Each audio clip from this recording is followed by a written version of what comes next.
I'd like to start off with a question. Who here has ever felt they didn't belong somewhere? Raise your hand. Well, this feeling is quite common, and most of us have felt that way sometime before.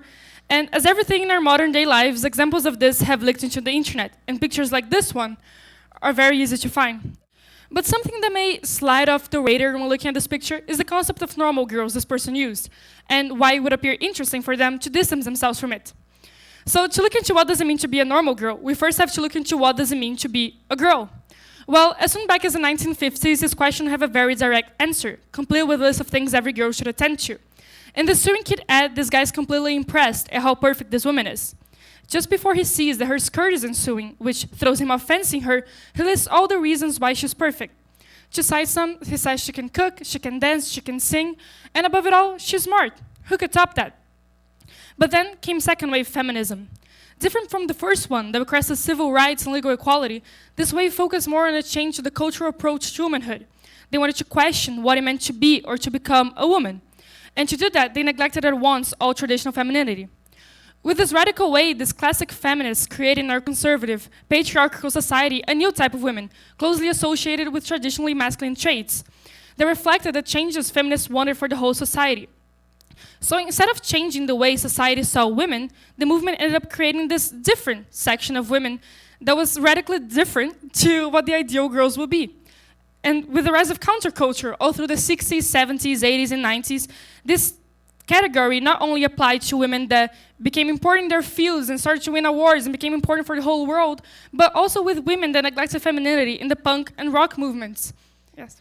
And over time, as most things do, examples of this migrated into children's culture. And if you grew up in the 2000s, you'll probably be familiar with characters like Jade from Victorious, Sam from iCarly, and Janice from Mean Girls. And if you're a bit younger or very into children's shows, you know characters like Go-Go from Big Hero 6 that came out in 2014, and Jailbreaker from the Emoji Movie that came out as soon as 2017. All these characters fit the stereotype that I'm going to describe later, and are often in counterpositions to characters like this. These are, and I'll try to do this quickly, Carly from iCarly, Tori from Victorious, Sugar Lemon from Big Hero 6, Gretchen from Mean Girls, and Zoe from Zoe 101. But what's the problem with that? The problem is that all these characters here, they're cute, awkward, dumb-ish, and shy, while appropriating all traditionally feminine things, such as dresses, pink, delicacy, etc. And on the other hand, we have these characters that are all fierce, powerful, intelligent, brave, while appropriating this neglection of femininity that began in the 1960s. They don't wear dresses, they're always in trousers, they don't wear pink, they're always in black, and they have a more careless attitude, and they actively distance themselves from women and say that they're not like other girls. But what's the problem with that?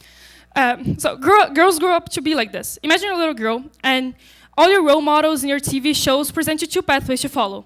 You can either choose this side and be girly and dainty and play around with other girls and put your hair up and go to parties and dance, etc. But you can't be very smart because that's not girly. You can't play around with boys because that's also not girly. You can't do sports because guess what? And God forbid you aren't kind and not as serving as you should be. So then I say, actually, no, I'm not interested in that. I want to play around, I want to be smart, to be fierce, not have as many manners, but also to be taken seriously. I want to be like Janice, like Jade, like Go-Go, like Sam. They're smart, they're fierce, they're powerful. If they can do it, why can't I? Well, then you need to neglect all girly things as they do. You need to not show any emotions ever. You can't wear dresses because that's girly. You can't put on makeup because that's also girly. And girls grow up to be like this. Girls grow up with these examples. And they grow up to say things like this. And girls think that by doing these totally mundane things, they're failing on their role as a girl, therefore the first phrase. And I think it's clear to you the problem this creates. If it is not, I'll explain. This stance perpetuates a misogynistic view of women, a view that says femininity and intelligence don't fit together, a view that pitches girls against one another in order to fight for attention, a view that reinforces a system that oppresses men and women every day, and most importantly, a view that fires hatred for all feminine things. None of these girls are truly free. Both girls on either side feel the need to fit into a pattern, to censor themselves in order to be part of something. And these alternative girls are supporting and reinforcing a system that oppresses women every day because that has been presented to them as the only way of not suffering this oppression. But I'm not here to poke my finger and laugh at these young women, as many people in the internet have already done, even because I myself was like this for a very long time. As a kid, those characters were my role models. So I became a preteen that would recite Jughead's speech from Riverdale by heart and think that that was the true me.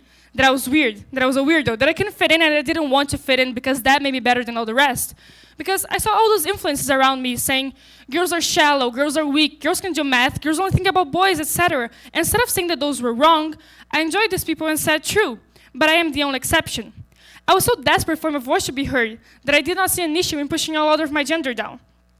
I suppressed my feelings for so long because I thought being emotional was girly and therefore bad, and I thought being thoughtful and delicate didn't fit me at all because, you know, I'm not really girly, I don't hang out with girls, I'm just like more boyish and I like to do math and to read, which are totally things girls don't do. The worst part of it all is that it worked. I had made so much effort to isolate myself from everyone that in the end, I made it. I was isolated. Girls didn't want to hang out with me because I was annoying and mean to them for no reason. Boys didn't want to hang out with me because even though they saw me as a cool girl, I was still a girl. So I surrounded myself with people that reinforced this idea that I was better than everyone by saying things as no girlfriend is good enough for you or that the people in my surroundings hadn't reached my level yet. And I could now go on a whole ramble of a story about how I was wrong, but I was obviously wrong. There's so many incredible people out there, and once you can break through your bubble of prejudices, you find out that the world has so much more to offer. That society and all its little divisions and all its little sections are completely artificial. The world isn't black and white. But how could that be? I had always believed that you either did one thing or the other. You could be smart, you could be confident without putting other people down. That had impressed me. So instead of looking up to these guys, I started to find examples of kind, intelligent, and passionate women in cartoons, actually. This is Mafalda and Julieta. In books, this is Hermione and Anne of Green Gables. In films, this is Matilda, and especially in real life. These are Angela Davis, Michelle Obama, and Malala Yousafzai, but the list is so much longer. I started to understand that things in life weren't excluded, that wearing dresses didn't make someone's voice less worth being heard, and that liking makeup didn't make anyone shallow.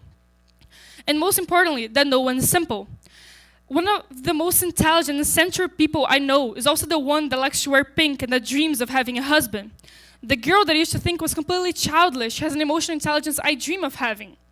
So why can't girls get examples that preach these things instead? Well, they can, and the better part, they already exist. These are the role models that young women should be trying to replicate. These are the people that they should be aspiring to be. But if you're like me and you grew up in the 2000s, or even worse, you grew up in the 90s or 80s when these stereotypes were even stronger, why don't we make ourselves the examples that these women need to be a better future, to make a better future? Thank you. Thank you.